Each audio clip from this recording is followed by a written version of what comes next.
Assalamualaikum warahmatullahi wabarakatuh.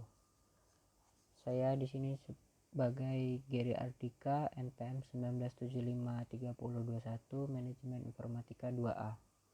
Saya di sini akan mempresentasikan hasil kerja UAP Sistem Basis Data bagian 1, yaitu konseptual desain.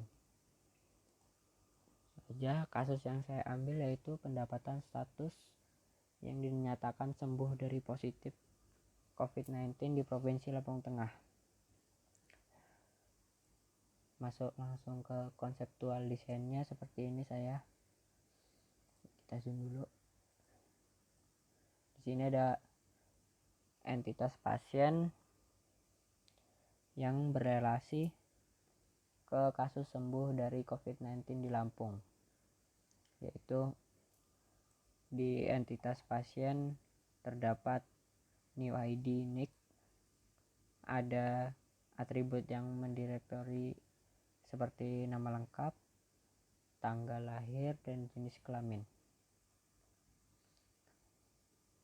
Pasien berelasi dengan entitas kasus sembuh dari COVID-19 di Lampung, yaitu many to one,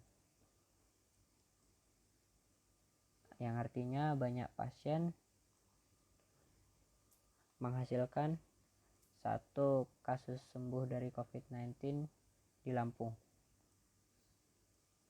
Seperti yang terlihat di sini, entitas kasus sembuh dari COVID-19 di Lampung yaitu terdapat new ID tanggal dan waktu input sebagai atribut yang mendirektori. Langsung kita ke kiri. Terdapat relasi pasien ke relasi atribut ke relasi entitas gejala pasien sebelum sembuh yang berisi new ID kode gejala, nama gejala, lama diderita sebagai atribut yang mendirektori, yaitu relasinya ke pasien one to many. Satu pasien menghasilkan banyak gejala sebelum sembuh, yaitu yang diderita oleh pasien. Dan entitas pasien berrelasi juga dengan kondisi pasien sebelum sembuh, yaitu yang terdapat dalam entitas kondisi pasien sebelum sembuh terdapat new ID kode penyakit, nama penyakit sebagai atribut yang mendirektori, keterangan bila diperlukan,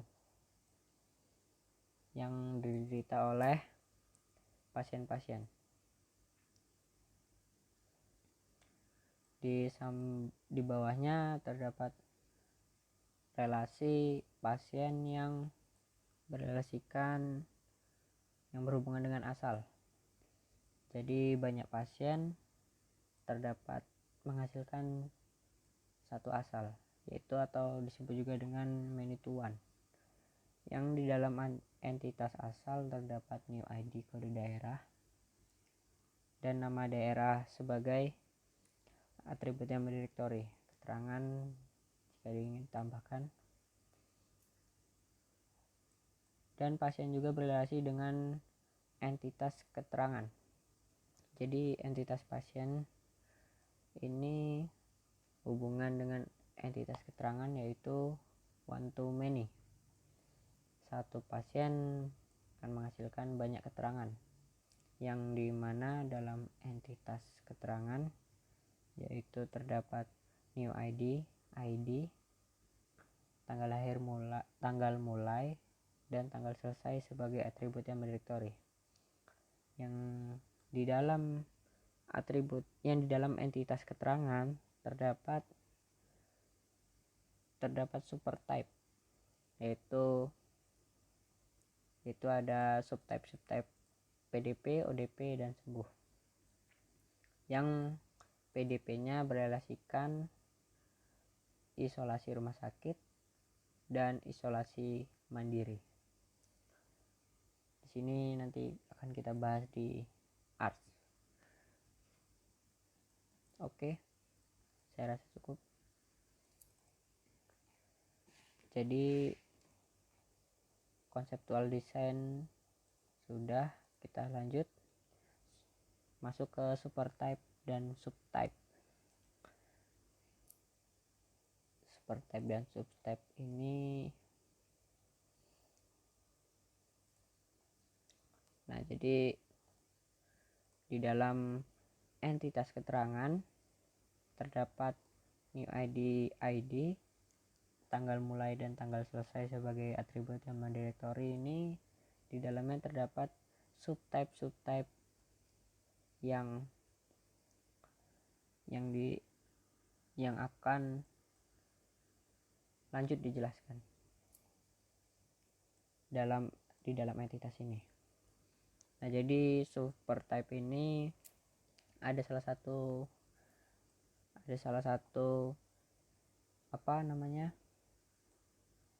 subtype yang berelasikan entitas tersendiri, yaitu dalam subtype PDP. Di PDP ini terdapat dua relasi yang dimana tidak dapat dijadikan satu atau dalam waktu bersamaan. Yang dimaksud keduanya tidak dapat berelasi pada subtype PDP. Yang bisa saya katakan yaitu subtype PDP ini akan berelasi dengan isolasi rumah sakit, atau juga bisa dengan berelasikan isolasi mandiri. Di sini kita tambahkan ars karena berfungsi untuk memisahkan keduanya. Dan di dalam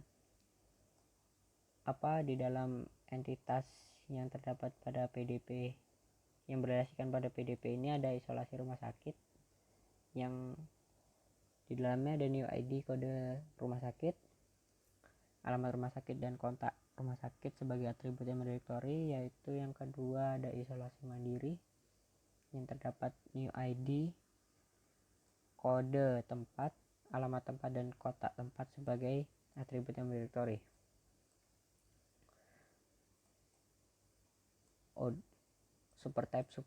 Supertype yang terdapat dalam entitas ini yaitu untuk menjelaskan lebih detail tentang pasien yang akan dinyatakan atau divonis sebagai PDP, ODP, atau sembuh. Oke, kita lanjut ke berikutnya, yaitu normalization, yaitu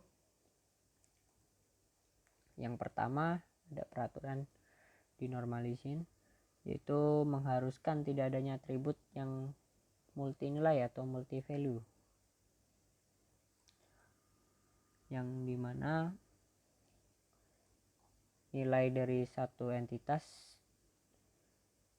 itu akan dipisahkan pada entitas lainnya, yang dimana satu entitas ini terdapat satu value yang detail, maksudnya yaitu sebagai contoh pasien dengan nama lengkap yang terdapat gejala pasien, yaitu terdapat beberapa value, maka dipisahkan menjadi entitas lagi yang berelasikan, yaitu gejala pasien sebelum sembuh. Jadi tidak menjadi multi value. Yaitu peraturan kedua yang diharuskan yaitu menghapus beberapa subset data yang ada pada tabel yang menempatkan pada tabel yang terpisah, yang dimana subset tidak dapat menempatkan data tabel yang terpisah, yaitu tidak bisa disatukan atau nanti tidak dapat berelasi. Yang ketiga, harus tidak ada atribut non ID yang tergantung pada atribut non ID lainnya, yang dimana satu entitas itu tidak boleh bergantung pada non-ID lainnya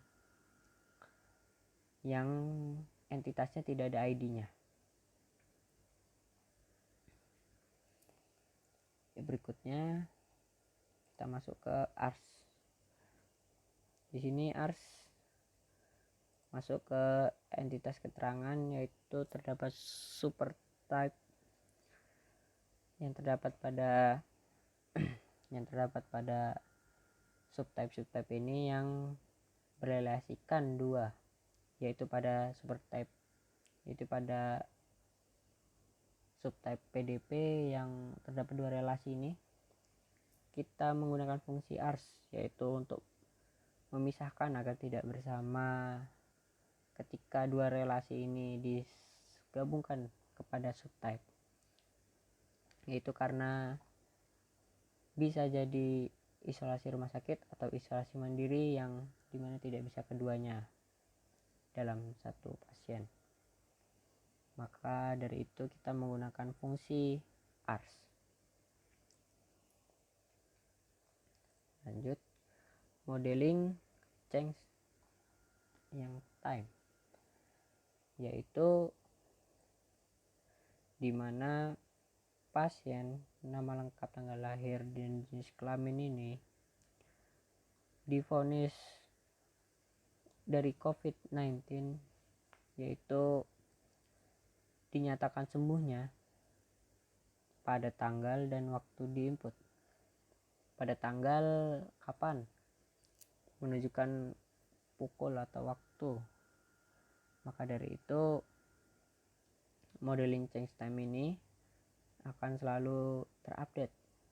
Di mana ada pasien sembuh maka akan berrelasi dengan kasus sembuh dari COVID di Lampung, yaitu masuk ke tanggal di pasien.